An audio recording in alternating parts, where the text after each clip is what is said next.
Avec Carole Layet, on a prévu aujourd'hui de vous parler des systèmes de reconnaissance de la parole, parce que c'est une préoccupation chez Axis. On travaille sur notamment un projet qui s'appelle le Smart Report, je vous en parlerai un petit peu plus tard, et Carole nous aide sur ce projet-là. Donc l'idée aujourd'hui, c'était de vous parler plus spécifiquement des systèmes de reconnaissance de la parole, où on en est aujourd'hui, qu'est-ce qu'on fait, où sont les problèmes, je dirais, résiduels, puisqu'on en a encore quand même quelques-uns, juste un petit peu. Voilà, l'idée c'est celle-là. Ce que je vous propose dans le cadre de cette soirée, puisqu'on s'inscrit dans les soirées du LabIA, d'habitude on les fait plutôt en matinée, donc c'est la première, j'allais dire première version en soirée, on appelait ça les soirées d'IA du coup, sinon c'est plutôt des Good Morning IA, donc un peu moins pratique peut-être pour vous libérer, pour pouvoir participer à ce genre de soirée. Là on a essayé ce créneau horaire. On a fait 2 Good Morning IA précédemment.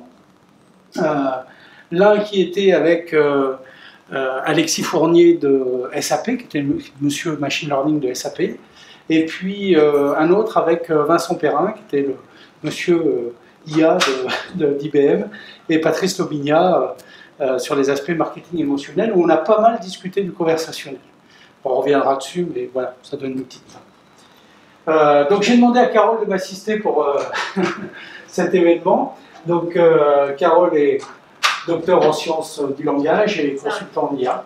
Donc je la laisserai se présenter un petit peu plus en détail pour qu'elle vous dise ce qu'elle fait aujourd'hui. Hein, voilà. Donc ce que je vais peut-être vous proposer dans un premier temps, c'est qu'on balaye un peu l'ordre du jour. Donc je vous ferai une rapide introduction pour savoir qui est en gros Axis, puisque certains d'entre vous ne nous connaissent pas forcément. Donc je reviendrai rapidement sur ce qu'on fait chez Axis et ce qu'on fait au sein du LabIA, qui est une entité particulière au sein d'Axis Consultant, qui a vraiment pour rôle de stimuler je dirais l'innovation dans le domaine de l'IA au niveau de nos clients et en interne. Donc c'est un double rôle. C'est pas une business unit, c'est pas une filiale, c'est vraiment une entité à part au sein d'Axis, avec une vraie capacité à poker sur un certain nombre de sujets. On viendra ensuite dans le vif du sujet, hein, c'est-à-dire véritablement un état de l'art en matière de reconnaissance de la parole. Carole vous expliquera les différents composants de ce qu'on appelle aujourd'hui un SRAP, un système de reconnaissance automatique de la parole. Et OSR en anglais, pardon. Vas-y. OSR en anglais pour Automatic Speech Recognition, on voit parfois un petit peu plus. Voilà. C'est pas les autoroutes du... Non. Voilà. On passera ensuite aux applications actuelles, notamment dans le domaine du commerce en ligne, de la finance, des achats. J'essayerai de vous parler de 2-3 petites choses qu'on voit poindre maintenant de façon un petit peu plus systématique, sachant qu'il y a d'autres applications qui commencent à montrer le bout de leur nez, et puis on parlera de ça un peu plus en détail en fin de parcours. Et puis on terminera sur une perspective, voilà, que je laisserai à votre réflexion. Alors, Axis, c'est aujourd'hui un cabinet de conseil en management et transformation digitale qui fait à peu près 32 millions d'euros de chiffre d'affaires. On est à peu près 230, là vous avez les chiffres de 2018. On est organisé en BU et filiales, donc 3 BU tournés sur le métier, achat, finance, digital, marketing et commerce. 2 BU transverses, une dans le domaine de la data, vous avez Jean-Marc qui est ici et Laurence qui est pas loin, qui sont en fait les directeurs associés de cette BU-là, qui est assez transverse et qui vient en support des autres BU et filiales sur des aspects ayant trait à la data analyse, à la gouvernance de la donnée, à la data transformation, à la data science. Voilà, on est plutôt sur ces domaines-là. Et puis une autre BU transverse qui s'appelle ACT, comme accompagnement au changement et transformation d'entreprise. Donc ça, c'est quelque chose de très important dans nos métiers, puisque à chaque fois qu'on introduit de l'IA, il y a des phases amont, des phases aval, ça bouscule les métiers. Donc il y a une phase effectivement d'accompagnement qui est quand même assez importante. Et puis on va trouver 4 filiales au sein d'Axis, 2 filiales qui sont orientées métier ou pratique, une qui s'appelle Odyssée et qui est tournée vers tout ce qui est travel and expense, et l'autre qui s'appelle Neosite et qui est surtout tournée autour, je dirais, d'une expertise dans le domaine SAP, avec des choses assez intéressantes, notamment dans le process mining. Et puis 2 filiales à l'étranger, puisque je dirais on est un peu à l'étroit en France, et puis partir au départ de Levallois-Perret quand on va d'un bout à l'autre, je dirais, des continents qu'on essaye de couvrir, c'est compliqué. Donc on a une implantation en Asie à Hong Kong, avec Axis Asia, et Axbility, qui est une filiale implantée aux États-Unis, à New York, avec un bureau au Canada, donc, ce qui nous permet de couvrir en fait deux plaques relativement dynamiques. Axbility est plutôt tourné sur les achats, donc toute la partie procurement, et puis Axis Asia plutôt sur les aspects digitales. Donc ça donne une petite idée de, je dirais, la façon dont on fonctionne aujourd'hui au sein d'Axis. Vous avez ici une représentation de nos clients. Alors vous verrez que, vous voyez déjà qu'on intervient dans un certain nombre de secteurs. Hein. On n'est pas vraiment lié à, je dirais, à un secteur particulier, on ne se développe pas que sur un axe. C'est plutôt à travers nos practices qu'on se développe aujourd'hui. Et ça touche effectivement pas mal de grandes entreprises, soit au niveau du CAC 40 ou au niveau européen. Vous allez retrouver des signatures, des grands noms. Et c'est avec ces sociétés-là qu'on travaille aujourd'hui. Le LabIA, je vais essayer de faire court et concis. Donc une entité du groupe Axis conçue pour stimuler et accélérer l'innovation. Tout à l'heure, vous avez peut-être vu deux petits logos en bas. Je reviens dessus. Un logo Axis Université et un logo LabIA. On les présente plutôt comme des assets. On n'est ni des BU ni des filiales. On est plutôt des entités internes à Axis, dont le but est de développer souvent, je dirais, des savoir-faire particuliers. Axis Université, le but c'est de former nos consultants, former aussi parfois nos clients sur des aspects ayant trait à nos practices, mais aussi à nos expertises sur des domaines technologiques, sachant qu'on a des partenariats assez poussés avec des grandes écoles ou avec des centres de formation pour pouvoir poursuivre sur des phases diplômantes ou certifiantes pour nos consultants. Et le LabIA, donc une entité un peu particulière au sein d'Axis Consultant, a vraiment vocation à stimuler et accélérer l'innovation dans le domaine de l'IA. On est sur une logique de co-développement de use case avec nos clients, sur des domaines effectivement qui peuvent toucher nos practices, mais pas seulement. Vous verrez qu'à travers quelques réalisations qu'on a déjà menées, on s'écarte un peu de ces aspects-là. On essaye de répondre véritablement à ce qui fait un peu poil à gratter chez eux, c'est-à-dire leurs irritants.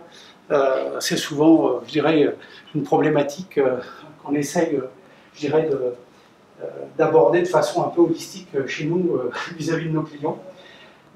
Pour ça, on a des moyens effectivement qui sont propres au lab. Donc une équipe composée de profils data, essentiellement des data scientists. Il y en a deux dans la salle à côté. Et puis de technomakers. Donc ce sont des profils d'ingénieurs full stack avec, je dirais, une compétence DevOps et je dirais des choses assez affirmées en termes d'architecture technique. On a une architecture technique qui tourne autour d'un environnement AWS et je dirais, on se dote actuellement d'outils type Databricks et Snowflake pour la partie data science et entrepôt de données. Ce qui nous permet d'avoir, je dirais, une capacité à pouvoir poker des choses en interne, tout en offrant un niveau de sécurité aussi vis-à-vis de nos clients par rapport aux données qu'ils veulent bien nous confier, et en leur permettant de pouvoir interagir avec nous à travers, je dirais, des accès qui sont plus ou moins, je dirais, personnalisés, suivant la nature des opérations qu'on mène conjointement. Et puis, je dirais, aujourd'hui, on anime aussi une communauté ouverte autour de l'IA à travers, je dirais, différents événements. C'est par exemple les Good Morning, c'est les soirées d'IA, mais c'est aussi des participations à des meet-up, à des conférences, voilà, sur lesquelles, je dirais, on vient partager un certain nombre de choses avec d'autres sociétés, des éditeurs, des influenceurs dans le domaine de l'IA, des sommités parfois qu'on croise et avec qui on échange sur un certain nombre de sujets, et ça nous permet de s'enrichir mutuellement. Des partenariats avec des grandes écoles et universités. On a signé un partenariat avec Télécom Paris et un autre avec l'IAE de Lyon. Donc pour nous, ce qui est important, c'est aussi de pouvoir recruter des profils qui sont en phase avec ce qu'on a besoin de développer au sein du LabIA. Donc pas mal des aspects data science, mais aussi des gens qui sont ouverts sur le digital, sur des pratiques métiers. Voilà, donc ce qui explique les deux partenariats qu'on vient de signer. Et puis une participation à des réseaux d'influence. Typiquement, on vient de rentrer au sein du pôle de compétitivité Cap Digital, donc qui est quand même très actif en région Île-de-France sur tout ce qui est innovation. Et avec eux, on essaye de développer des choses conjointement et surtout de bénéficier d'un écosystème qui est autour, puisque c'est pas mal de start-up et d'éditeurs qui sont spécialisés sur des domaines qui nous intéressent, dans le cadre des use cases qu'on développe avec nos clients. Et effectivement, on y retrouve aussi pas mal de nos clients qui sont membres aussi de CapDigital. Vous avez ici quelques exemples de use cases qu'on adresse, je dirais, auprès de nos clients, alors que ce soit dans le domaine du marketing, du commerce et du digital, que ce soit dans le domaine de la finance, des achats, du travel ou du change management, puisque l'objectif, c'est effectivement de couvrir l'ensemble de nos practices. Et par rapport à ça, vous voyez que vous allez retrouver des choses soit dans le domaine de la prévision, soit dans le domaine de la simulation, dans le domaine de la prédiction ou la prévention des fraudes, par exemple. Vous trouvez des choses sur de la modélisation de risque, avec du scoring, des choses comme ça. Donc tout ça, c'est des sujets qui effectivement parlent à nos clients et sur lesquels aujourd'hui on essaye de monter des co-développements, des logiques de co-développement, ce qui eux leur permet de pouvoir disposer d'un certain nombre de moyens et de ressources pour travailler sur ces sujets qui parfois n'ont pas la priorité chez eux. Et l'idée, c'est vraiment de pouvoir démarrer des choses tout en ayant, je dirais, un maximum de transparence, de sécurité et puis d'échange, puisqu'on fonctionne bien sur ce mode-là avec eux. Qu'est-ce que c'est que la reconnaissance automatique de la parole? C'est généralement un ensemble de méthodes et d'outils qui permet d'analyser la voix humaine. Alors ça, c'est pas simple. Carole pourra vous en parler plus en détail. Ça dépend des humains en question aussi. Bon. Capté au moyen d'un microphone. Alors là, c'est encore pas simple. Tout dépend comment vous faites la captation. Et où vous la faites. Et où vous la faites, exactement. Et de la convertir en texte exploitable par une machine. On va voir que ce qu'on récupère, des fois, c'est limite exploitable. Au-delà d'un certain niveau de... Alors, on a des métriques pour le mesurer, mais au-delà d'un certain niveau, quand la machine n'est capable que de comprendre 2 mots sur 10, bah après ça devient difficile de dire c'est telle émotion qui est véhiculée dans ce qu'a dit le locuteur, ou c'est ce mot-là qui doit déclencher certains votes, par exemple, parce que contextuellement, il se passe plein de choses en français. Et que, typiquement, si je donne un exemple de français, si je vous dis le regard du plombier, pensez à quoi? Vous pouvez penser que mon plombier a des très très beaux yeux, ce qui n'est pas complètement faux. Et vous pouvez aussi penser à ce qui permet de nettoyer, enfin d'éviter l'engorgement par les eaux de pluie. Et donc contextuellement, le monde change. Surtout en français. En plus, voilà, une spécificité du français plutôt contextuelle que lexicale. Et donc voilà, on a parfois quelques petits soucis. Quel est l'intérêt de la reconnaissance automatique de la parole? C'est simple. J'ai fait ressortir 2 intérêts principaux. L'un qui est lié à la vitesse. Parce que c'est vrai que lorsque vous voulez faire une saisie au clavier d'un certain nombre d'informations, vous êtes quand même limité. Même les meilleurs dactylos, je dirais à un moment donné, il y a des limites mécaniques qui fait que c'est très compliqué d'avoir une frappe qui est supérieure à 50 mots, je dirais, à la minute. À l'aide de la reconnaissance vocale, aujourd'hui, on a à peu près, je dirais, 150 mots, on va jusqu'à 230 mots à peu près. Donc, dans des contextes, je dirais, idéaux. Tout dépend de la fluidité, voilà. Tout dépend de la fluidité de ce qu'on dit. Voilà, donc c'est à peu près ça. Il faut compter en moyenne, oui, 150 mots, c'est pas mal. L'autre volet, c'est l'exhaustivité. On sait tous que lorsqu'on essaye de prendre des notes pendant les réunions, c'est parfois complexe, on a à peine fini de transcrire une idée, qu'on en a loupé une au passage et qu'il faut être déjà sur la 3e. Donc c'est parfois un peu complexe, cette histoire. L'intérêt d'avoir des outils qui sont des transcripteurs et qui nous permettent de récupérer l'ensemble des éléments liés à la parole, c'est quand même sacrément avantageux en termes d'exhaustivité. Donc ça, c'est les 2 intérêts majeurs. Ensuite, si on fait un petit peu d'historique, parce que c'est pas nouveau tout ça, on peut dire qu'en gros, les premiers systèmes, à proprement parler, remontent aux années 60. Certains remontent même jusqu'aux années 50.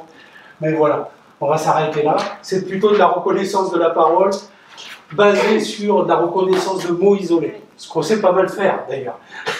Ça se complique lorsqu'on commence à essayer d'avoir un sens, de combiner un certain nombre de choses. Dès qu'il y a un locuteur qui parle un peu beaucoup et que c'est pas juste un mot ou une commande, mais qu'on est sur de la parole, de l'interaction avec des idées qui s'enchaînent, des voix différentes et éventuellement du bruit autour de nous, ça devient plus difficile. Dans les années 80, ça s'est pas mal démocratisé avec notamment une solution qui est très prisée aujourd'hui, qui est la dictée vocale. Alors, dans tous les cabinets médicaux, on connaît bien la dictée vocale. On a un praticien qui enregistre sur son dictaphone, je dirais, l'ensemble des examens, des actes, des résultats qu'il a pu observer. Et vous avez souvent une secrétaire qui va transcrire derrière, manuellement. Tout doucement, aujourd'hui, elle gagne du temps, puisqu'elle récupère finalement tous les éléments liés à ce qu'a pu dicter effectivement le praticien, directement sur sa machine, et elle n'a plus qu'à corriger un certain nombre de choses, modifier certains éléments, mais ça reste très mineur. Une grosse partie du travail a été facilitée. Alors pourquoi ça marche? En général, on peut l'expliquer tout de suite. C'est facile à comprendre. Vous prenez les médecins, ce qui est effectivement le cas d'usage qu'on utilise le plus, c'est parce qu'ils ont le bon goût, ou le mauvais goût pour certains, d'avoir un vocabulaire de spécialité. Une langue ce qui fait qu'ils ont leur langue. Et que généralement, quand ils font un compte-rendu post-op, ils ont aussi, post-op, ils ont aussi une façon d'amener ce vocabulaire dans des énoncés courts, sans ambiguïté possible et sans fioriture de langage, qui fait que on arrive à maîtriser un peu la grammaire de leur langue beaucoup plus facilement qu'on ne le ferait quand on discute autour du poulet le dimanche midi chez la Et la deuxième chose, c'est qu'en plus, ce type de système est monolocuteur. Vous avez une personne qui parle avec la possibilité sur les systèmes d'avoir une adaptation à la voix, c'est-à-dire à la vitesse d'élocution, à la hauteur, au fourrement, enfin des tas de choses un peu techniques qui sont liées à votre voix et qui fait qu'il y a une certaine habitude du système, à la voix de Jean-Luc ou à la mienne si on l'utilisait tous les jours, qui fait que d'un coup le système devient meilleur chaque jour, davantage avec nous. Ne tombez pas malade, puisque le matin vous êtes totalement à fond, ou vous avez un peu trop crié la veille, le système repart à zéro parce que l'adaptation locuteur sert à rien vu qu'il ne retrouve pas ses petits. Mais ça permet quand même au quotidien de fonctionner assez bien. Donc, et le vocabulaire spécialisé, le fait que ce soit un seul locuteur que donc on peut être amené à connaître. C'est beaucoup plus simple. C'est infiniment facile. Aujourd'hui, on a de nombreuses applications. Alors là, on en cite quelques-unes, mais c'est vrai que le sous-titrage et la traduction automatique de vidéos, alors ça, c'est des choses qui tournent relativement bien, sur lesquelles il y a pas mal de retours d'expérience. Alors ça s'explique aussi parce que les choses sont bien séquencées. Une autre application, c'est l'indexation et l'extraction automatique d'informations pour des documents audiovisuels. De plus en plus, on a besoin d'aller capter certains types d'infos, et pas l'ensemble des discours, mais simplement, je dirais, des éléments significatifs. Alors, on en parlera un petit peu plus tard, des entités nommées, on appelle ça parfois. Allez voir Alina, typiquement, qui a une base de données absolument magnifique, et certains sujets, malheureusement, ils n'ont pas toujours possibilité d'aller récupérer toute l'info. Ils se disent, si, je suis sûr qu'il y en a. Et bien, une des solutions, ça peut être de transcrire tout ce qui s'est dit dans les journaux télévisés de l'époque, de façon à derrière aller faire de l'extraction d'informations en contexte et de voir ce qui se disait, et donc derrière d'alimenter le débat, de trouver le bon fichier pour réellement le diffuser. Comme ça on peut pas dire mais c'est vous qui faites une interprétation, on trouve le fichier tel que X l'a dit à l'époque, et comme ça on a une belle boîte à Clermont, parce qu'il y a des dernières dans la salle, qui s'appelle Perfect Memory, qui travaille sur ces aspects-là. Et puis, toute la partie voicebot et assistants vocaux, effectivement, ça c'est très important, puisque aujourd'hui c'est un gros courant de développement, je dirais, qui se fait jour. Qui peut faire autre chose qu'éteindre les lumières. Oui, ça, on va au-delà de la commande. La commande c'est bien, mais on essaye d'aller au-delà de la commande. Et c'est pas toujours facile, on en reparlera un petit peu plus tard, mais c'est un des gros problèmes qu'on rencontre aujourd'hui. C'est d'ailleurs, parfois on voudrait que nos assistants répondent comme des humains. Et oui, mais il y a toute la question de doit-il répondre comme un humain, qu'est-ce qu'on donne d'une personnalité, un frère. Exactement, ce n'est pas un humain. Alors, généralement, mais je vais laisser Carole vous expliquer ça un peu plus en détail, ça c'est une architecture type de ça, hein, Carole? C'est vrai. C'est à peu près ça. Je suis d'accord. Voilà. Donc, généralement, ici, qu'est-ce qu'on y fait dans le pré-traitement acoustique? C'est très simple, on essaye de repérer déjà les différents éléments de la parole, ce qui n'est pas simple. Déjà on fait une détection, c'est de la parole, c'est pas de la parole. Ça paraît bête comme ça, mais typiquement là, vous avez la chance d'avoir une salle qui est acoustiquement superbe, honnêtement hyper agréable. Mais ça, j'ai donné un cours cet après-midi en amphi avec probablement la clim qui se déclenchait de temps en temps, c'est-à-dire qu'au-dessus de ma voix, de temps en temps, on entendait. Pensez à des gens qui travaillent près d'un thermal d'aéroport. Moi, je vis à côté d'un hôpital en pleine montagne et il se trouve que, comme les routes sont utilisables toute personne qui s'est fracturé la jambe, et bon, on utilise l'hélicoptère. Et l'hélicoptère est au-dessus de mon... Donc mes clients peuvent en témoigner. Parfois, quand on appelle, on demande « T'es en train de te faire enlever ?» « Non, non, du tout. Attendez 2 minutes, il décolle, il atterrit. » Ça devient très très difficile de retrouver ma voix. En dépit du fait que mon téléphone n'est pas si mauvais, que je parle dedans et que je fais attention, si vous avez le bruit de l'hélico qui passe au-dessus de ma tête, malgré tout. Donc on essaye de travailler autour de ça pour retrouver la parole dans un flux audio. Pensez au jingle pub, pensez à Alexa qui parfois a des soucis si vous faites l'expérience chez vous, lancez un blender ou mettez le lave-vaisselle, pas le lave-vaisselle. Parce que dès que la vaisselle refait ses tournées d'eau et change, si elle est trop près, elle capte le son. Il se dit, il y a un bruit. Alors après, on a généralement, alors tout dépend si on les segmente en 3, en 2. Ça dépend si on fait du end-to-end ou si on fait autre chose. Exactement. Mais globalement, on a fort à penser qu'il y a ça dans un système de reconnaissance de la voix. Et ça nous sert, entre autres, à repérer effectivement ce qui est phonème. Hein. C'est vraiment la base, je dirais, du langage. C'est le son. Ah.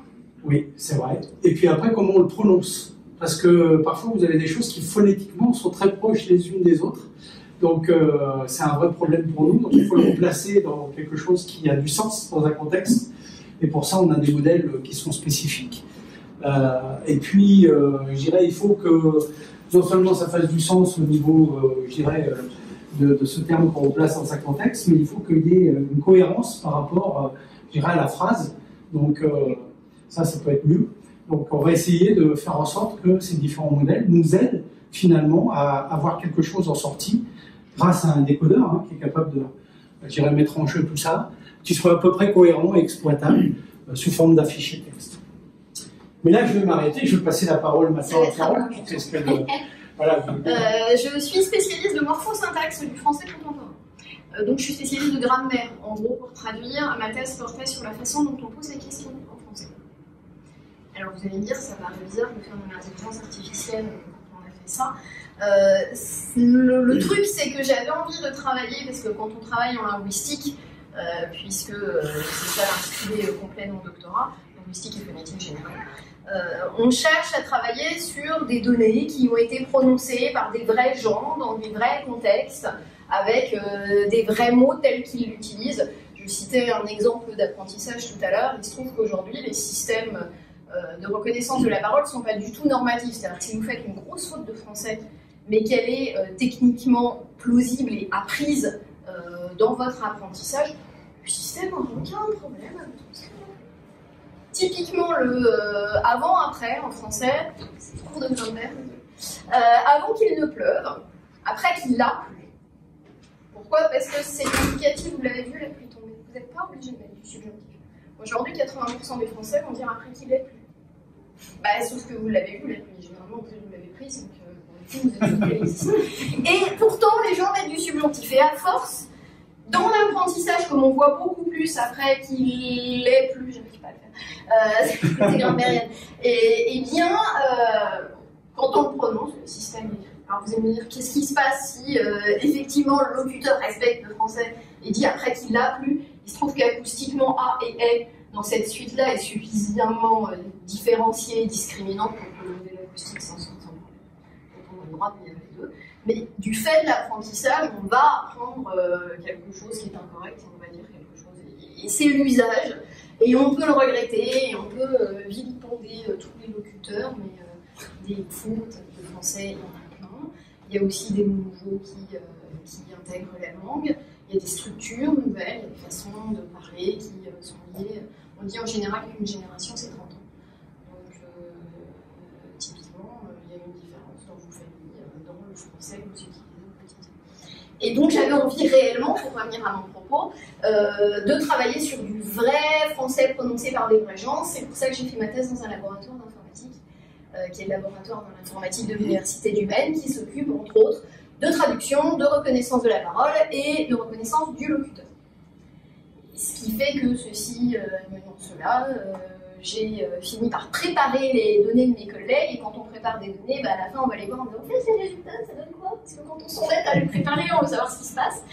Et donc j'ai appris à faire des systèmes de reconnaissance de la parole et travailler en amont sur la préparation des données, éventuellement à faire des systèmes ou à changer des choses dans le système pour qu'ils correspondent davantage à la cible que je veux transcrire, et en aval, récupérer les erreurs parce qu'il y en a encore, et essayer de comprendre si c'est parce qu'on n'a jamais appris le mot, si c'est parce qu'il est phonétisé bizarrement, parce que le locuteur l'a prononcé bizarrement, parfois c'est le locuteur qui fait des choses. Et donc j'essaye de comprendre comment améliorer ces systèmes.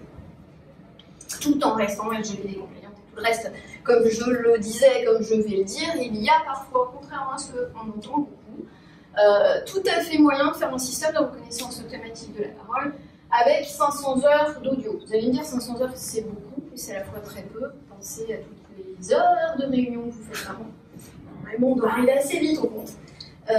Et donc, tout ce qu'on entend sur oui, mais moi je veux du réseau de neurones, je veux du end-to-end, on va l'entendre, je l'ai dit, à la fin, c'est parfois ce qu'il faut faire quand on a la possibilité, et par les données, et par la cible que l'on cherche à atteindre, de le faire pour poisson privé, je n'ai absolument rien contre. Mais parfois, ça ne correspond pas à ce dont on a besoin, ou alors qu'on n'a pas suffisamment de données, il faut bien s'ébrouiller autrement. Et donc, on peut construire un système de recours, oui, moi en général, j'ai système de recours, je raccourcis, pour ensuite se débrouiller pour, j'ai mis une tâche dite de NLP, alors NLP pour Natural Language Processing. On a l'habitude de dire que la reconnaissance c'est avant le NLP, c'est-à-dire que le NLP c'est on va essayer de comprendre ce qui a été dit. Alors le système ne comprendra jamais rien, hein. Je suis Luc Julia avec les problèmes d'intelligence, ne comprend rien. En revanche, il essaye de capturer un usage qui, une fois capturé, quand on a bien appris ce qui correspond à l'émotion, ce qui correspond à la recherche d'informations, à l'entité nommée, j'y reviendrai, eh bien on peut dire ben, elle est là. Et donc ça permet de faire des traitements, ça permet derrière de faire des chatbots, de l'extraction de mails, d'informations, de la correspondance qu'on va appeler du clustering entre un CV et une offre d'emploi, parce que ça se cause bien tous les deux, donc par l'algorithme on va les retrouver, on va les mettre en sortie, etc. etc. Donc voilà, généralement c'est la brique avant, tout ce qui va se passer autour du sens et de la compréhension. Ce qu'on va vouloir faire avec un système de recours, c'est passer du flux de ma voix, qu'on entend ici, à la suite de mots que je suis en train de prononcer. Alors je ne suis pas forcément un bon exemple, et j'aurai ce soir le système de reconnaissance de la parole sur ma machine, il ferait la tête, parce que d'une part, je suis une locutrice et pas un locuteur, et même si j'aime défendre la cause des femmes, il est vrai que les voix féminines sont plus difficiles pour les systèmes de reconnaissance de la parole. Parce qu'on peut monter très très haut, on peut descendre, on peut faire beaucoup plus de variations qu'une voix masculine, et ça c'est difficile à capter. Faites un système de reconnaissance de la parole avec des enfants.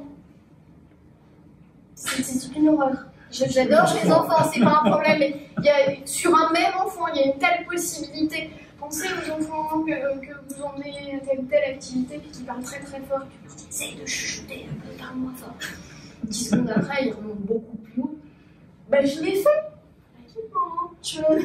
Et voilà, c'est très difficile pour un enfant, lui, de réussir à maîtriser sa voix, et sa voix à elle-même, du fait de l'évolution physiologique pas encore terminée, pas de frontières réellement déterminées, pour faire plein de choses avec sa voix, contrairement à une voix adulte qui, elle, va avoir une frontière basse, une frontière haute, avec celle des femmes qui est un petit peu plus haute. Donc voilà, on essaye de faire un système de reconnaissance de la parole, et on a plein de choses comme ça qui rentrent en ligne de compte, et comme vous l'aviez avant, alors moi j'appelle pas ça les bases de phonétisation, moi j'appelle ça un dictionnaire de phonétisation, mais c'est pareil. Le modèle de langage, ça fait quoi, pour le dire rapidement et sans être technique? Ça s'occupe de la grammaire de la langue, ça s'occupe de l'usage, de la syntaxe, des suites de mots que vous êtes capable de prononcer. Indépendamment de c'est bien, c'est pas bien. Vous avez bien dit ça. Ce que ça va faire, c'est que ça va faire une image à un instant T. Ça va capitaliser les connaissances que vous avez d'une langue. Donc un système de reconnaissance de la parole, c'est dépendant de la langue. C'est-à-dire qu'à chaque fois que je fais une nouvelle langue, je reconstruis tout ça. Je vais utiliser la même technique, mais je reconstruis en fonction des langues. Le français est une langue très contextuelle. Je vous ai montré les langues du plombier, il y en a plein d'autres. J'en mets parfois dans les articles si ça vous amuse. C'est pas du tout un jugement de valeur, c'est comme ça. Si vous prenez l'anglais, c'est une langue très un mot. Prenez par exemple le mouton en fonction du fait qu'il court dans les champs ou vous mangez, il y a déjà 2 mots, et 2 mots bien distincts. En français, un seul mot, 25 réalités.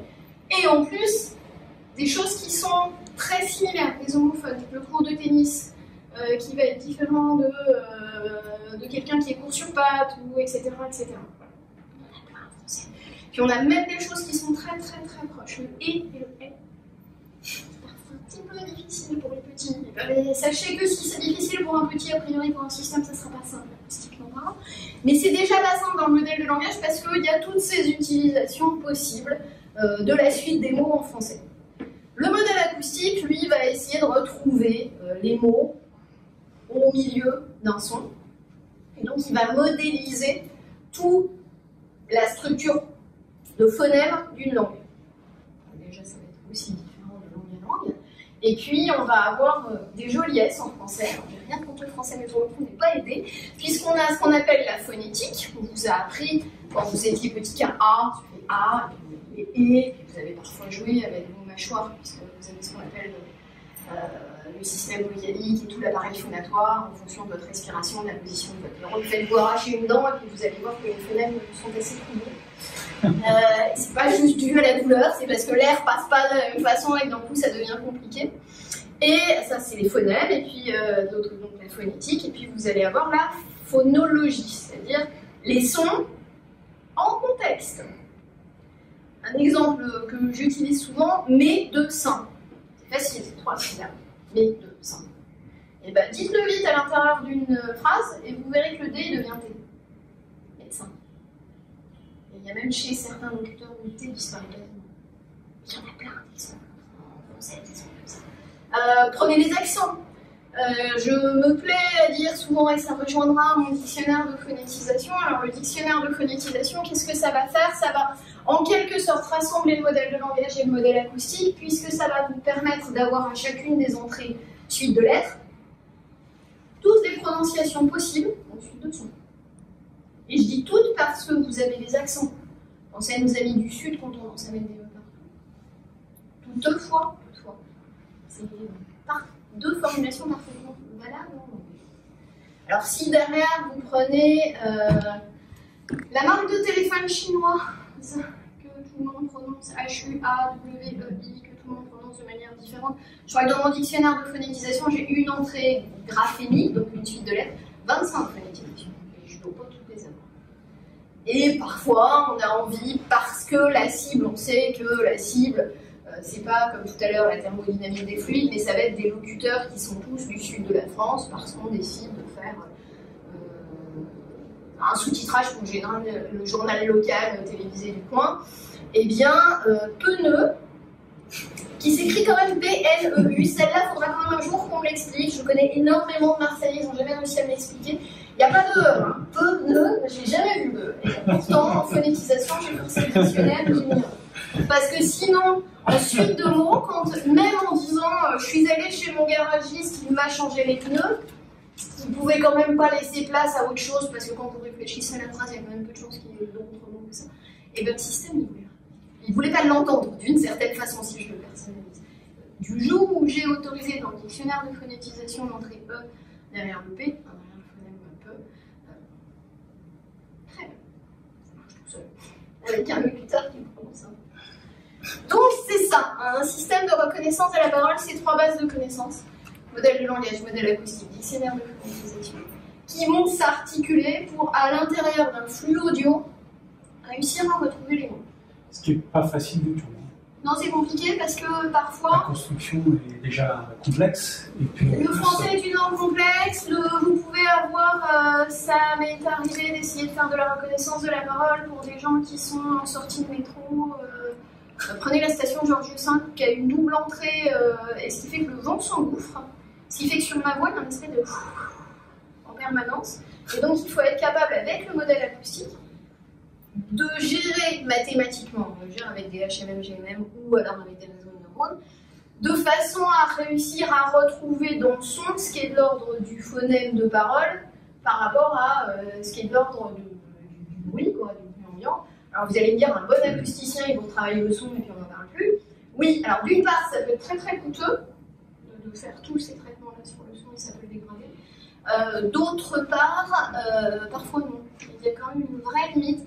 Pensez à votre propre oreille ou si quelqu'un vous appelle en étant dans cette fameuse bouche de métro, même votre cerveau va avoir du mal. Donc il y a un entremêlement du son qui n'est pas facile à désambiguïser. Et puis, de façon à pouvoir apprendre. Non, c'était bien trop poussé. Je suis bien passé. Ah ouais, non, c'est bien. Je plus trop. Vous avez, pour apprendre un SRAP, en général, j'ai l'habitude de dire qu'il faut 500 heures d'audio. Vous allez me dire, vous êtes mignonne, avec ça vous construisez votre modèle acoustique, mais le modèle de langage, vous le faites avec quoi? Alors, soit vous avez la chance d'avoir quasiment la transcription de ce qui est dit dans vos audios. Parce que c'est des conférences TEDx qui sont sous-titrées, vous pouvez récupérer les sous-titrés le son. Parce qu'il y a des tas de raisons qui arrivent, parfois on arrive à récupérer le son de ce qu'on a dit. La meilleure des solutions, alors pas forcément pour les 500 heures, hein, je vous rassure, il y a des choses à faire, il y a de l'alignement forcé, si certains veulent me poser des questions, évidemment, avec plaisir, on force mathématiquement des modèles en me disant que tu coupes à chaque fois qu'il y a beaucoup de pertes. La meilleure solution, qui n'est pas forcément la moins coûteuse par contre, c'est de faire appel à un gentil humain transcripteur. Et n'en déplaise à certaines publications que je vois sur internet, c'est pas un petit job ou un Mechanical Turk, c'est infiniment plus complexe que ça. Vous demandez à un gentil transcripteur de travailler sous un logiciel dédié. Il y en a plein, il y en a des gratuits, celui-là est gratuit. C'est pas au moins le problème d'accès au logiciel. Et vous lui demandez de transcrire manuellement la parole. Donc, de faire ce que fera un jour le système tout seul. C'est-à-dire que sur le fichier son, que vous voyez ici, alors je l'ai grossi pour que vous le voyiez, mais il y a moyen de l'étaler plus parce qu'on va essayer de couper en segments de parole et les réattribuer au locuteur. Alors là, je me suis fait plaisir, je vous ai mis une transcription qui est en plus à noter et commenter, c'est-à-dire que c'est une transcription, alors déjà qui est libre de droit, ce qui, quand on parle de données, de corpus, est déjà un truc qui est plutôt sympa. Donc j'ai pris ce que j'avais, mais qui est en plus balisé, c'est-à-dire qu'on a des choses entre parenthèses que le locuteur a gentiment mis en balise ouvrante et fermante, qui me signalent le caractère spécifique du mot prononcé. Alors c'est quoi les caractères spécifiques des mots prononcés? Eh bien parfois ça peut être un faux départ. Je voudrais, enfin non je voulais. Je voudrais c'est un faux départ. Vous avez réalisé acoustiquement quelque chose qui était votre pensée. C'est architecture toujours au fil de son énonciation. Vous réfléchissez en parlant, en disant votre suite de mots, mais parfois vous vous rendez compte d'un léger décalage. Parce que vous parlez plus vite et que vous avez des choses compliquées à expliquer, par exemple. Et vous allez me faire un joli qui montre que votre pensée, quelque part, s'architecture et que la parole va un peu vite et que donc vous comblez les blancs. Vous avez aussi, et là c'est ce qu'on voit, ce qu'on appelait tout à l'heure, des entités nommées. Alors les entités nommées, c'est ce qu'on appelle un mot référentiellement ancré dans le monde.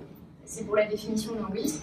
En gros, ça correspond à une entité que tout le monde est capable de s'imaginer. C'est un quasi-nom propre. Si je dis maman, c'est pas un nom propre. Mais moi, je vois l'image de ma mère. Et chacun de vous, dans vos têtes, vous voyez l'image de votre maman. La Maison Blanche, c'est une suite de mots où on pourrait croire que, mais elle est à ce point entrée dans le vocabulaire que vous faites référence à un mot en particulier.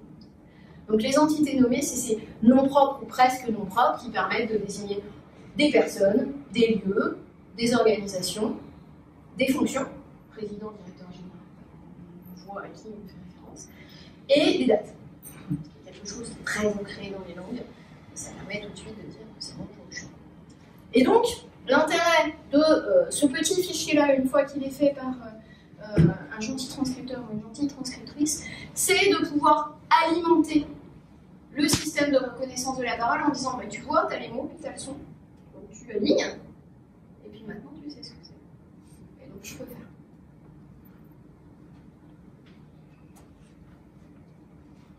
Mais c'est sûr. Alors je vous ai mis, je vais pas résister. Avec les poules. Oh ouais, les poules du coup en cours.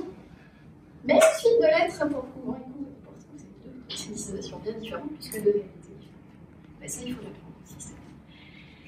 Dans la dent, pareil, chose sympa. Donc médecin, c'est ce que je vous disais, la bonne mère. Moi, je n'arrive pas à le dire. S'il y a un Marseillais dans la salle qui peut dire à ma place, je ne monte pas autant le... Mais voilà, phonétiquement, ça veut dire que juste à cette entrée-là, doit y avoir la possibilité d'une réalisation qui est bien plus forte sur le que ce que vous ne feriez dans un autre contexte. Alors, c'est ce que je disais tout à l'heure, le vocabulaire terminologique, c'est-à-dire de métier, celui des vétérinaires, celui d'une business unit particulière, etc., ou les noms de marques. Bah, typiquement, si demain je cherche à transcrire une réunion chez Axis Consultant et que tout le monde se présente, et il dit moi je suis X de Axis Consultant. Bah, si Axis Consultant, je n'ai jamais vu dans mon corpus d'apprentissage, comment voulez-vous que mon système il arrive à me sortir la liste Axis Consultant? C'est pas un nom commun. Alors consultant, je pense qu'il y arrivera. En fait, il sera aidé par consultant chez vous. Mais Axis, c'est pas un nom commun. Vous allez avoir des choses qui vont mériter d'être revues et corrigées. Alors, quand on dit revues et corrigées, ça ne veut pas dire qu'il y a un gentil linguiste ou un gentil technicien qui rentre, qui force. Je vous l'ai dit pour la thèse de Balbine, j'ai forcé certaines choses, mais c'était très très ponctuellement, c'était sur le mot, je ne voulais pas qu'elle soit embêtée. Et surtout sur une soutenance de thèse, on se présente. Et elle avait un nom de famille très difficile à prononcer, donc j'ai forcé la phonétisation pour que ça ne sorte pas n'importe quoi. Puisque, autre anecdote, le président de l'université où je travaillais nous a un jour demandé de faire un discours et Rachid El Gerjouma a un nom qui n'est pas difficile en soi, mais si vous ne l'avez jamais entendu prononcer correctement. Et donc Rachid El Gerjouma, mon système qui n'avait jamais entendu le nom prononcé, qui ne l'avait jamais vu écrit, puisque Rachid m'avait donné ses discours, mais qu'il ne les signait pas et il ne s'auto-citait pas dans ses discours. Donc il n'avait jamais vu ni la suite de lettres pour le modèle de langage, ni les sons dans un flux audio parce que personne ne l'avait jamais prononcé. On avait des choses du type et maintenant nous passons la parole au président de l'université, crac, rien, et le président qui intervient, donc j'avais pas d'exemple de son nom. Donc le système, qui n'a jamais vu cette suite de mots là, transcrit joyeusement l'arachide, qu'est-ce qu'il a fait sur à la faveur d'une mauvaise prononciation, il a fait un truc l'arachide de la courge, enfin on était très potage. On s'en sent bien. Et pour vous, tant mieux, mais le jour de la soutenance, je dis tiens, pour ce nom, on va faire un petit effort, on va forcer le système. Hein, je vous le dis. Et en général, non, on n'a pas besoin de les forcer à la main. Et ce qui fonctionne, c'est d'avoir des données dédiées. C'est-à-dire que si demain je travaille pour des vétérinaires qui ont envie de faire des transcriptions compte rendu sans avoir un secrétaire de séance, mais ils le font à plusieurs. Les vétérinaires, c'est pas comme les médecins.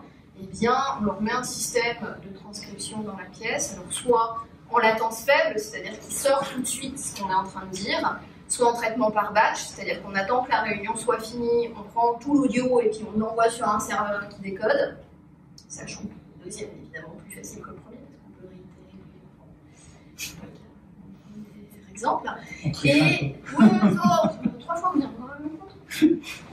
Et on arrive à produire une transcription dédiée parce qu'on a appris les noms de vocabulaire du domaine, les noms des différents vétérinaires, etc. etc. C'est possible d'avoir des systèmes de reconnaissance de la parole à condition d'avoir une bonne connaissance, je dirais plus encore que le système, une bonne connaissance de ce qu'on veut en sortie de transcription. Quel business unit, de quoi on parle. Ce qui peut aussi un tout petit peu aider, c'est d'avoir aussi une petite connaissance du caractère plus ou moins spontané des échanges.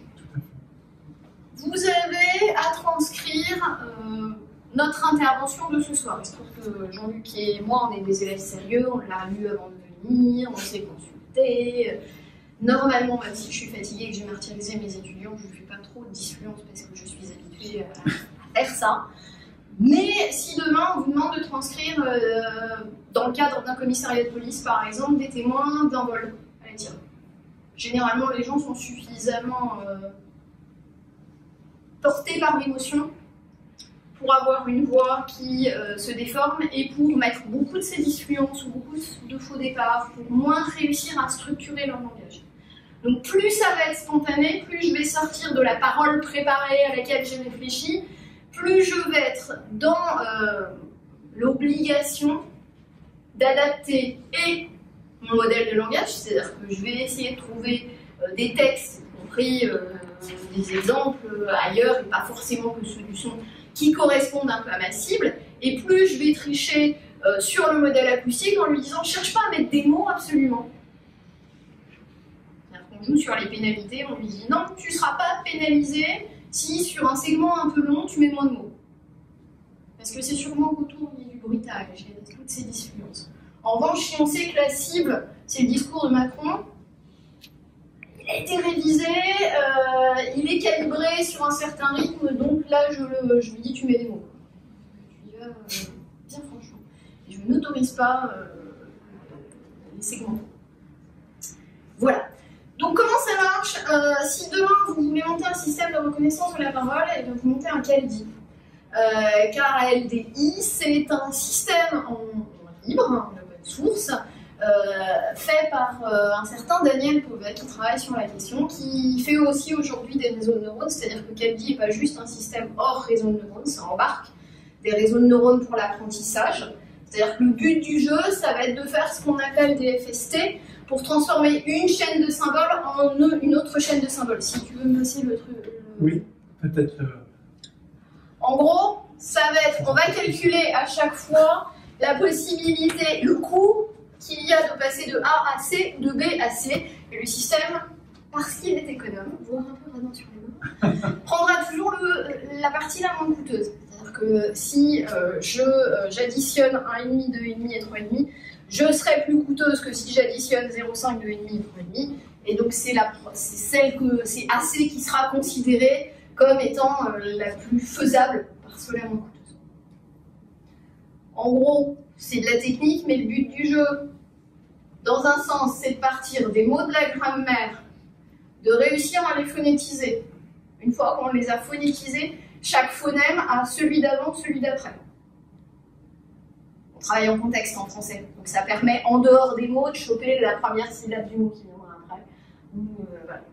Et on retourne à une projection en HMM, GMM, alors là c'est des maths, où on essaye de retrouver derrière le son. Et quand on décode, on fait le contraire. C'est-à-dire qu'on part du son, puis on retrouve gentiment jusqu'à débouler sur le mot. Et donc si j'ai jamais vu le mot, je ne le sors pas et je suis bien. Et ça donne des choses parfois un peu rigolotes.